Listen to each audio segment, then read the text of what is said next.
Au sommaire de ce journal, le chef de file de l'opposition politique burkinabé à Kosiam, Roch-Marc Christian Kaboré et Eddy Kombego échangent sur les grandes questions qui touchent la vie de la nation. À suivre le compte-rendu de l'audience dès l'entame de cette édition. Séance de rattrapage pour les enfants ayant raté le dernier vaccin contre la poliomyélite. Une vaste campagne de vaccination vient d'être lancée et qui devrait s'étendre sur l'ensemble du territoire national sur les enjeux de l'opération de vaccination. Donc, nous recevrons ce soir le ministre de la Santé, le professeur Charlemagne Ouedraogo. Et puis des infrastructures agro-silvo-pastorales pour la région du centre-ouest est inaugurée ce matin à Léo. Une dizaine de communes en sont bénéficiaires. La cérémonie à suivre dans ce journal. Bonsoir à tous et merci de nous suivre. Le nouveau chef de file de l'opposition politique au Burkina Faso prend langue avec le chef de l'État sur les grandes préoccupations nationales du moment. Réconciliation nationale, situation sécuritaire et relance économique sont autant de sujets abordés par Roch-Marc Christian Kaboré et Eddy Kombego, le président du Faso qui recevra par la suite le médiateur du Niger. La synthèse des audiences avec Konsoun Koulibaly et Maxime Zongo. Une semaine après sa prise de fonction, Eddy Kombego, le tout nouveau chef de file de l'opposition burkinabé, a jugé opportun de rencontrer le chef de l'État pour échanger avec lui sur les grandes questions qui touchent la vie de la nation. D'abord, question essentielle qui est la réconciliation nationale. Nous avons voulu comprendre sa vision de la réconciliation et les délais dans lesquels il souhaite impacter. Il nous a rassurés qu'il le fera et que c'était bon que dans les jours ou les mois à venir, il y ait des actes forts qui montrent que les Burkinabés vont sur ce chemin de la réconciliation. Second volet des échanges entre Roch-Marc Christian Kaboré et Eddy Kombego, l'insécurité qui mine notre pays. Nous avons voulu savoir où on en était avec ces forces au niveau de la frontière, l'état d'équipement de nos forces armées de sécurité, parce qu'il y avait pas mal de plaintes. La relance de l'économie nationale, durement éprouvée par l'insécurité et la crise sanitaire, est un autre sujet qui n'est pas également passé inaperçu. Nous lui avons fait des propositions dans ce sens, en disant qu'il était bon de regarder la dette intérieure et de payer la dette intérieure, qui ne fait que s'accroître. À la suite d'Eddy Kombego, le médiateur de la République du Niger et par ailleurs président des médiateurs des pays membres de l'UEMOA, venu au nom de ses pairs féliciter Roch-Marc Christian Kaboré pour sa réélection et pour le succès du scrutin du 22 novembre dernier au Faso. Ce que le Burkina a réussi, c'est vraiment un label démocratique. Et les médiateurs, dont leur rôle, le cœur de leur mission, c'est de contribuer à favoriser l'approfondissement donc de la démocratie et de l'état de droit, ont donc décidé de venir ici par leur président présenter toutes ces félicitations. Le médiateur de la République du Niger a saisi l'occasion pour évoquer avec Roch-Marc Christian Kaboré du dénouement heureux de la situation de ses compatriotes étudiants au Burkina, dont les diplômes étaient retenus pour des questions internes à leur institut d'origine. Et la problématique de l'urbanisation et de gestion des villes évoquée à la primature cet après-midi avec le représentant de l'ONU Habitat et le ministre burkinabé en charge de l'urbanisme reçu en audience par le Premier ministre. Il confie le contenu de leur entretien à Hadi Sandamba. Comment accompagner le gouvernement du Burkina Faso à faire face aux défis de l'urbanisation et surtout à atteindre les objectifs du développement durable? C'est autour de cette interrogation que la directrice exécutive de l'ONU Habitat rencontre le Premier ministre. Il s'agit pour cette structure de travailler avec le Burkina Faso dans la mobilisation des ressources ainsi que de l'expertise internationale en vue de transformer cette urbanisation en opportunité. C'est voir comment ONU Habitat peut travailler avec l'ensemble des Nations Unies pour monter des programmes et accompagner le gouvernement du Burkina Faso dans le processus d'urbanisation le problème des déplacés internes a un impact majeur au niveau des villes et qu'aujourd'hui, le gouvernement du Burkina Faso fait face à ces défis et que ONU Habitat a cette expertise d'accompagner dans la recherche de solutions durables au niveau de ces zones de déplacement. L'ONU Habitat est l'agence des Nations Unies mandatée par l'Assemblée générale des Nations Unies pour promouvoir des villes socialement et écologiquement durables dans le but de fournir un logement décent à tous. Il travaille dans plus de 90 pays du monde pour promouvoir un changement transformateur dans les villes et les établissements humains grâce à des connaissances, des conseils politiques, une assistance technique et une action concertée. 2 rendez-vous sur le carnet d'audience du président de l'Assemblée nationale ce matin. Le ministre en charge de la ville venu s'enquérir des recommandations des enquêtes parlementaires relatives au foncier et à la promotion immobilière et l'ambassadeur d'Arabie Saoudite en fin de mission. Le point des entretiens avec Roger Kamé et Draman Dadian. Le diplomate saoudien en fin de mission vient traduire sa reconnaissance au président de l'Assemblée nationale. Durant ses 4 ans passés au Burkina, Dr Walid Al-Hamoudi note le dynamisme du Parlement burkinabé. Durant notre mission ici au Burkina Faso, son Excellence Monsieur le Président de l'Assemblée nationale a eu à visiter l'Arabie Saoudite, ce qui a permis à renforcer les relations entre nos 2 institutions parlementaires. Maître Sankara frappe aussi à la porte de Bala Sakandé. C'est pour lui un comeback en famille, avec cette fois sa casquette de ministre de l'Urbanisme, de l'Habitat et de la Ville. Il veut mettre en œuvre les recommandations des enquêtes parlementaires sur la maîtrise d'ouvrages délégués, la question foncière et la problématique de la promotion immobilière au Burkina. L'une des missions fondamentales de l'Assemblée, c'est de contrôler l'action du gouvernement. Il était de bon temps pour nous, qui sommes au début de notre mission, de nous approcher de l'Assemblée nationale pour nous approprier des recommandations pertinentes de ces 3 commissions et de les internaliser dans notre feuille de route.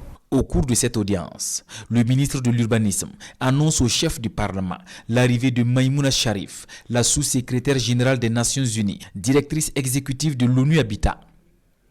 Elle séjourne au Faso du 12 au 17 mars pour apprécier la politique du Burkina en matière d'habitat. Et sur tout autre chapitre, les efforts consentis dans la mise en œuvre du programme d'urgence pour le Sahel auront permis d'engranger des résultats probants malgré la situation sécuritaire. Aussi, le Premier ministre encourage-t-il le Conseil d'orientation stratégique du PUS à garder le cap tout en opérant des choix stratégiques judicieux qui pourront conduire à la restauration de la paix durable. La rencontre bilan perspective s'est tenue ce matin et ce qu'il faut en retenir avec Paul David Bambara et Estelle Judith Asogba. C'est une rencontre capitale pour ces acteurs chargés de la mise en œuvre du programme d'urgence pour le Sahel. Après 4 années d'exécution du programme, il marque une halte pour évaluer les réalisations au profit des populations des zones couvertes par le programme. De cette session, il ressort que le taux de réalisation des activités de 2020 est nettement supérieur à celui de l'année précédente, malgré le contexte économique, sécuritaire et sanitaire. Nous avons pu stabiliser le rapport de 2020 à près de 66,7%, donc comme taux d'exécution, contrairement à l'année passée où on était autour donc de 64. Alors en termes aussi d'exécution financière, nous avons 45,34% donc de taux d'exécution financière, ce qui constitue en tout cas pour nous une bonne performance. Cette session a aussi servi de cadre pour ces acteurs de répertorier les difficultés qui ont émaillé le processus de mise en œuvre avant de prendre des résolutions et de formuler des recommandations. C'est donc la mesure portant allègement des procédures pour ce qui concerne les actions à mettre en œuvre donc, dans le programme d'urgence qui sera reconduite à travers un décret. Et l'autre élément aussi, c'est qu'on a adopté donc, le fait que le programme d'urgence doit constituer une opportunité qui doit nous permettre donc de révisiter l'ensemble donc de la gouvernance, des textes, des procédures au niveau donc des collectivités. L'autre élément, c'est que les actions de sécurisation vont continuer à se renforcer à travers un plan spécifique de stabilisation. Le programme d'urgence pour le Sahel couvre les régions du Sahel, du nord, de la boucle du Moun, du centre-nord, de l'est et du centre-est. Et le rôle de ces acteurs est de veiller à la bonne exécution du programme au grand bonheur des populations bénéficiaires.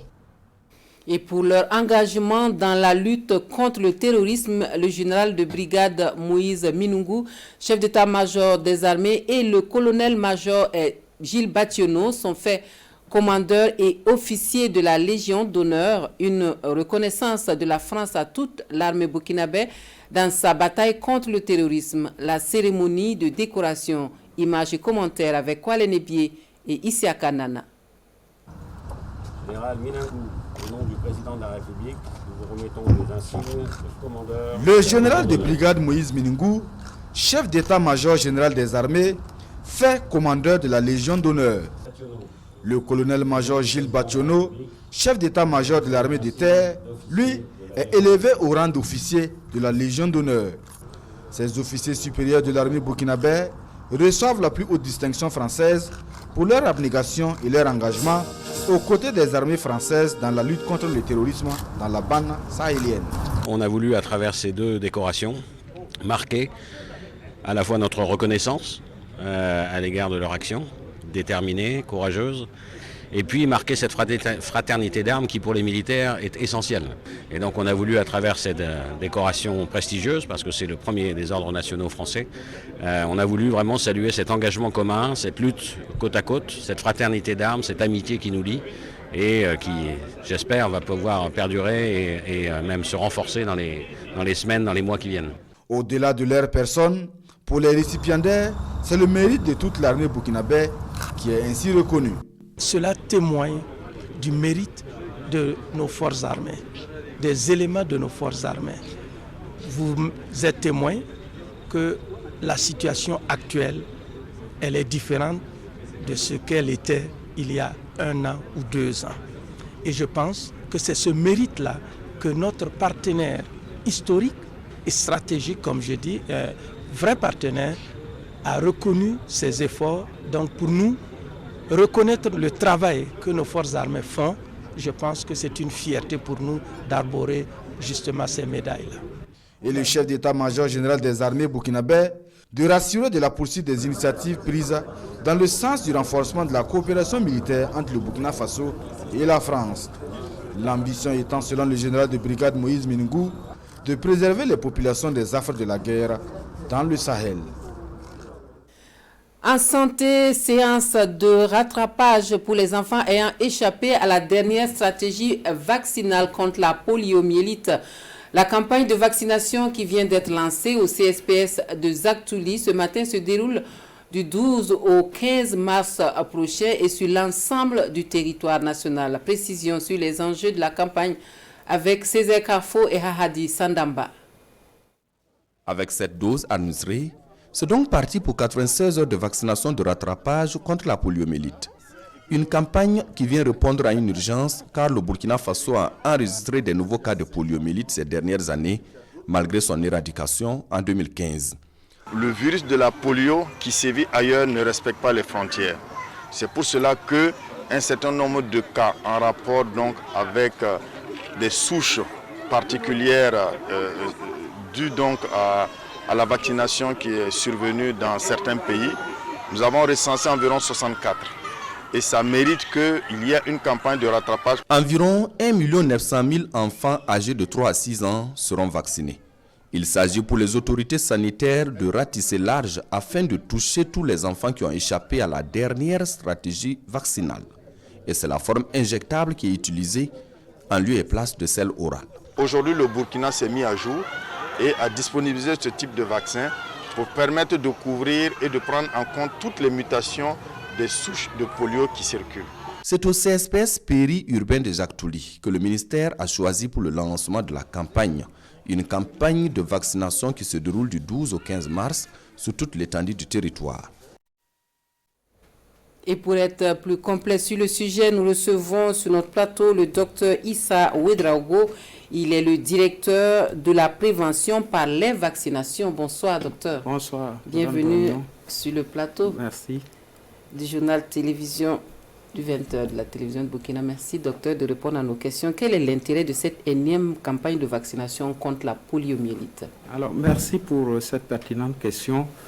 Cette campagne est organisée pour mettre fin à une épidémie de poliovirus dérivé qui sévit au Burkina Faso depuis janvier 2020 et qui concerne des enfants qui ont effectivement échappé à la vaccination, qui n'ont pas été correctement vaccinés, soit ils ont reçu juste une seule dose, ou alors qu'il faut recevoir au moins 4 doses de la forme orale du vaccin. Et en plus de ces 4 doses, l'enfant doit recevoir également la forme injectable, c'est-à-dire le vaccin antipoliomyélitique inactivé. Et c'est une campagne qui va se dérouler du 12 au 15 mars et sur toute l'étendue du territoire. Allez, et parlant de stratégie, quelle est la stratégie vaccinale? Ok, merci madame. Afin d'assurer une équité d'accès à tous les enfants, nous avons plusieurs stratégies. D'abord, une stratégie fixe qui est organisée au sein des centres de santé ou juste aux environs du centre de santé pour les populations vivant juste à moins de 5 km de la formation sanitaire. Et une stratégie dite avancée qui va concerner les populations qui résident à plus de 5 km d'une formation sanitaire. Et nous avons également des stratégies spéciales pour atteindre les populations déplacées, les sites d'or, les zones d'accès difficiles. Alors, docteur, on croyait avoir fini avec la polio. Voici qu'on en est encore à une énième campagne de vaccination. Est-ce qu'on pourra véritablement éradiquer ce mal de notre pays? Tout à fait. Il faut savoir qu'il existe des formes de polio. Il y a ce qu'on a dit le poliovirus sauvage et qui a été éradiqué depuis 2015. Et le Burkina Faso a été donc certifié pays libéré de ce poliovirus sauvage depuis 2015. Malheureusement, il y a une forme dite dérivée qui circulait dans des pays voisins et comme l'a dit Monsieur le ministre tout à l'heure, et comme il existe des enfants non vaccinés qui sont susceptibles donc d'être infectés par ce virus dérivé, voilà pourquoi on se retrouve avec une épidémie encore en 2020 et 2021.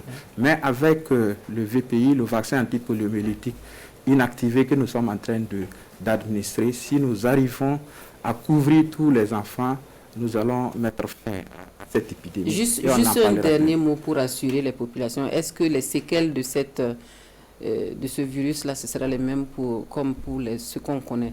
Oui, c'est un virus qui se comporte exactement comme le poliovirus dérivé. Il peut entraîner des paralysies. Et quand les paralysies même atteignent les muscles respiratoires, la maladie peut entraîner la mort. Voilà pourquoi nous appelons les populations à faire en sorte que chaque enfant cible soit effectivement vacciné au cours de cette campagne et également continuer la vaccination de routine après la campagne. Merci, docteur. Merci d'être venu sur notre plateau pour nous donner toutes ces précisions concernant cette campagne de vaccination contre la polio qui est lancée ce matin et qui se déroulera sur 3 jours. Vous restez avec nous pour la suite de notre journal qui nous conduit à Boussouma où le ministre d'État en charge de la réconciliation nationale sollicite les bénédictions de Naba Sigri pour la réussite de la mission à lui confiée. Une démarche qui entre dans le cadre de la tournée de concertation de Zéphirine Diabré avec les différents dignitaires du pays. La visite est résumée par Martin Ouedraogo et Jacques Ouedraogo. Le ministre de la Réconciliation et de la Cohésion sociale rend visite au Dima de Boussouma. Le ministre d'État, qui n'a pas voulu se prêter aux questions des journalistes, a néanmoins indiqué que cette visite s'inscrit dans la dynamique des processus de réconciliation nationale voulu par le président du Faso. Zéphirine Diabré est venu alors solliciter les bénédictions de Naba Sigri pour la réussite de sa mission. Une démarche bien accueillie par le Dima de Boussouma. Au nom du Dima de Boussouma, nous sommes d'abord fiers de la vie du ministre d'État, ministre chargé de la réconciliation. Nous allons mettre le paquet. Nous allons mettre tous nos efforts pour que l'action que le ministre d'Action va poser soit accompagnée pour que cela soit un succès. La chefferie coutumière a son mot à dire. Et lorsqu'il fait cette approche, nous sommes certains que nous allons mettre le paquet pour que, en tout cas, la tâche qui lui est confiée ait en tout cas une réussite et un succès. Réconcilier les Burkinabés entre eux, une mission noble, mais pas du tout aisée selon le ministre de la Réconciliation. Pour lui, les problèmes qui mettent en mal la cohésion sociale sont multiples et variés. Toutes les couches sociales doivent donc s'engager pour une réconciliation réussie au Burkina Faso. Et c'est après un tête-à-tête avec le Dima de Boussouma que le ministre d'État a repris le chemin pour la capitale. Des étudiants nigériens heureux et soulagés d'entrer enfin en possession de leur diplôme après 2 ans de blocage au Désieux. Et c'est le médiateur du Faso qui a salué dans le dénouement de la crise qui opposait l'administration de l'Institut international d'ingénierie de l'eau et de l'environnement et les étudiants nigériens venus assister à la remise des diplômes, le médiateur de la République du Niger. Les détails avec Roger Kam et Wendata Nathalie Kaori. C'est un moment qui était très attendu par les étudiants nigériens de l'Institut international d'ingénierie de l'eau et de l'assainissement. Ils reçoivent enfin leur diplôme, bloqué depuis 2 ans par l'administration suite au non-respect des engagements financiers de la part de l'État nigérien. Ce n'est pas de gaieté de cœur qu'un formateur retient les diplômes de son étudiant qui a validé l'ensemble des unités d'enseignement. Et ce qui s'est passé, c'est les engagements de 2 partenaires qui nous ont fait quelque part défaut.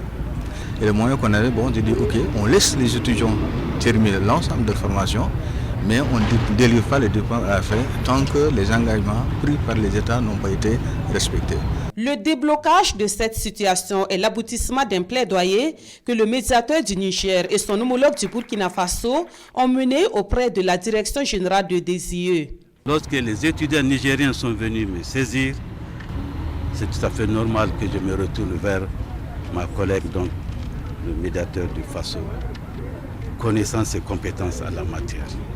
Je n'arrête pas, comme je l'ai dit, de la remercier et de la féliciter pour l'aboutissement heureux de ce dossier. Aussi pour nous, c'était plus qu'une question de médiation. Nous avons besoin de la survie, du renforcement de ces différents instituts qui va forcément en même temps renforcer les questions de développement de nos différents pays. Ils sont 47 étudiants nigériens à entrer en possession de leur diplôme de bachelor et de master. Après cette issue heureuse, le médiateur du Faso invite les États dont les étudiants évoluent dans les grandes écoles à respecter leurs engagements financiers afin d'éviter de telles situations à l'avenir. Les comportements à adopter et à promouvoir pour la paix, le cheikh Soufi Mouaz Ouedraogo enseigne les bonnes pratiques à avoir. Cela se passe à Kamti, le guide spirituel de la communauté soufie, ambassadeur de la paix de l'ONU, est dans le sud-ouest pour prêcher la tolérance et le vivre ensemble. L'on en sait davantage avec Oumarou Sagnon et Sié Judikael Poda. La tolérance est administrée à la population de Kamti comme un remède efficace contre les crises. Une vertu qui rend la paix possible, défendue et enseignée par le cheikh Soufi Mouaz Ouedraogo. En évoquant des versets coraniques comme bibliques, le fondateur et guide spirituel de la communauté soufie s'est attaché à démontrer que la tolérance est une prescription divine. Si on parle de la tolérance, d'abord il faut accepter celui qui est en face, ton prochain, quelle que soit sa religion, quelle que soit son ethnie, quelle que soit son idéologie, tel qu'il est, il faut le respecter, il faut le considérer, il faut lui donner son droit comme il le faut. L'ambassadeur de la paix de l'ONU, du haut de son vécu, s'est appuyé sur des cas pratiques de tolérance, d'acceptation de l'autre et du Burkina Faso pour argumenter ses propos. J'ai fait la sous-région, l'Afrique, l'Asie, les États-Unis et l'Europe. Donc j'ai découvert que le Burkina Faso est vraiment un pays très béni Pourquoi? Parce qu'au sein d'une seule famille, tu peux trouver qu'au sein d'une seule maman, il y a des protestants, il y a des musulmans, il y a des non-musulmans. Mais avec tout ça, tu les vois se parler, s'entraider. C'est quelque chose qu'on ne trouve pas dans beaucoup de pays. Donc ça, c'est une richesse qui est plus que le cacao, qui est plus que le pétrole, qui est plus que le café. Et c'est quelque chose que nous devons vraiment entretenir. Le fondateur de la Fondation pour la cohésion sociale, la tolérance et la paix a également fait une séance de sensibilisation sur le Covid-19 et le respect des mesures barrières. C'est suite à la crise de Djikando que le cheikh Soufi Mohaze Ouedraogo a pris son bâton de pèlerin pour une campagne d'évangélisation sur la tolérance et la paix au sud-ouest.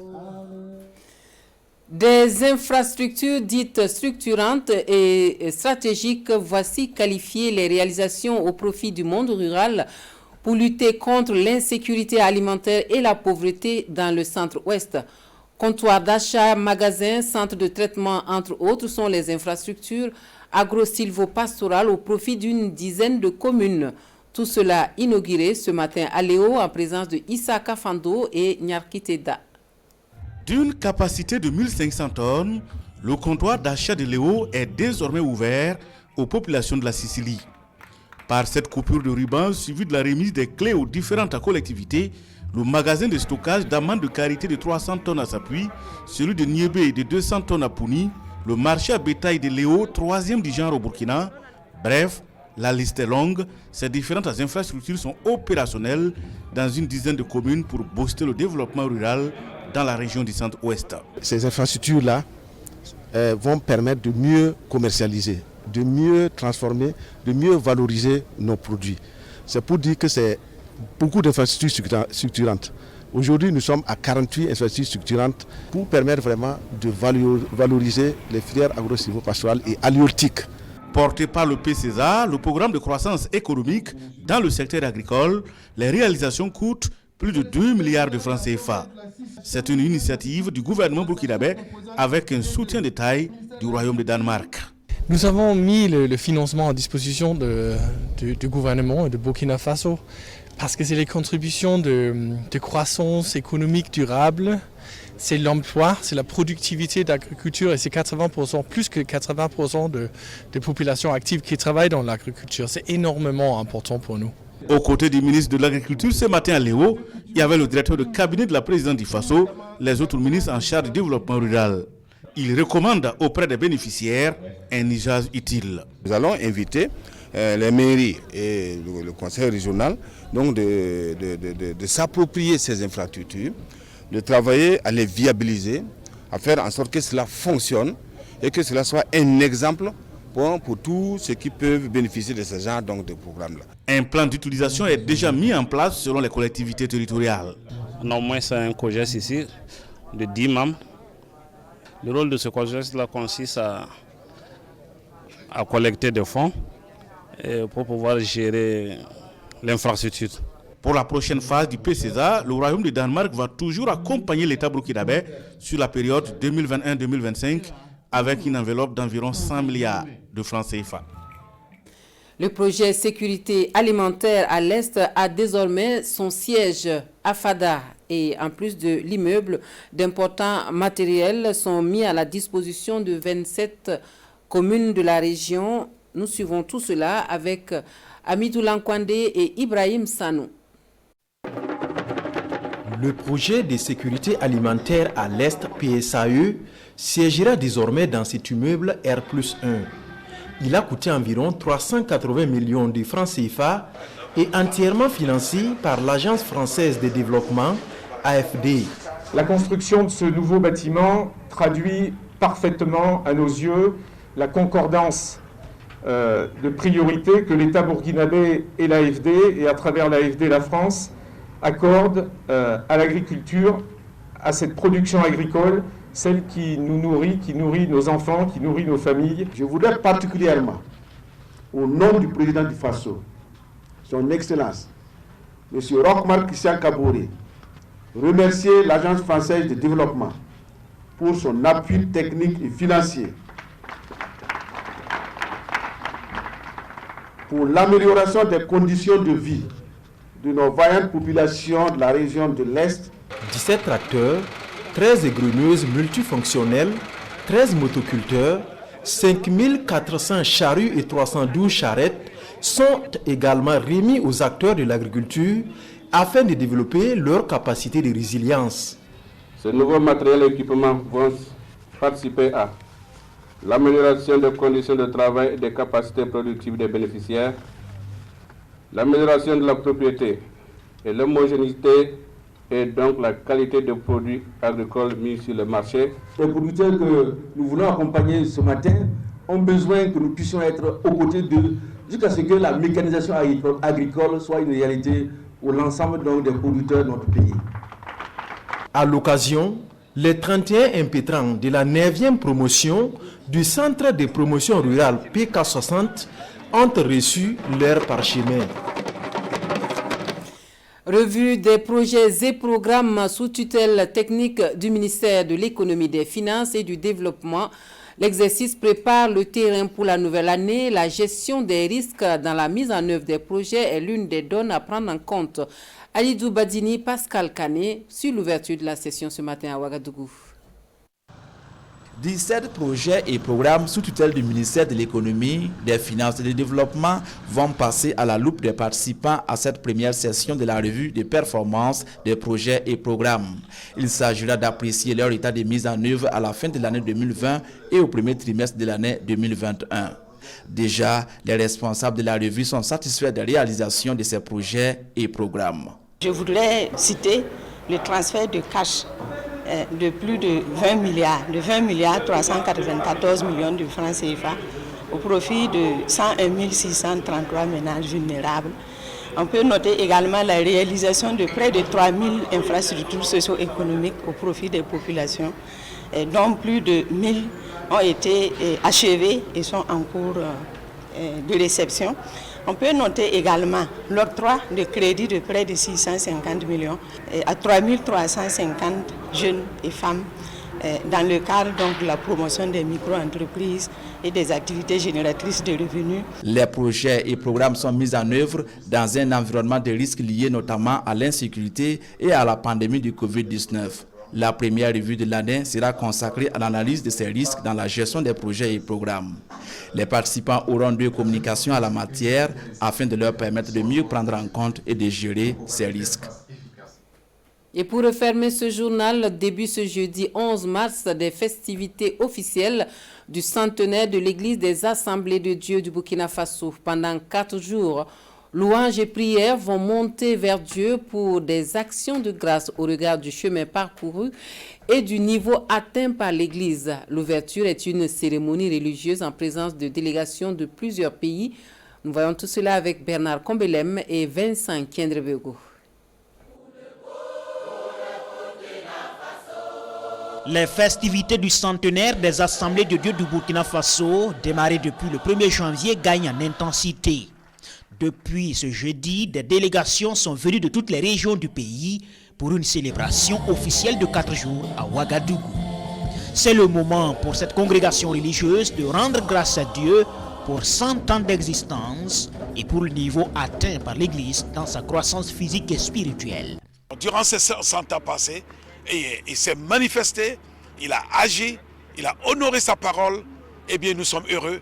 Alors, et nous savons que sa parole est réelle, vivante, puissante, qui change, qui guérit, eh bien, et qui nous purifie. C'est très difficile de comprendre quand on parle ainsi. Mais si vous l'aviez expérimenté vous-même, eh bien, vous savez que l'Évangile a fait beaucoup de choses au Burkina. Nous avons fait quand même des barrages, nous avons fait des écoles, nous avons fait des dispensaires, des hôpitaux.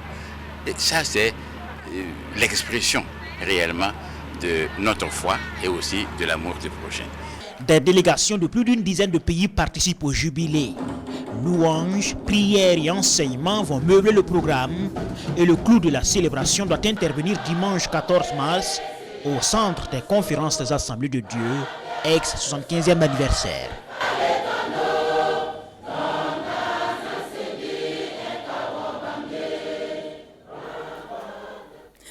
Et c'est ainsi que nous refermons cette édition. Merci de nous avoir reçus chez vous. Dernier rendez-vous de l'actualité sur la télévision du Burkina, c'est à 23h avec Amadou Marcel To. Très belle soirée à tous.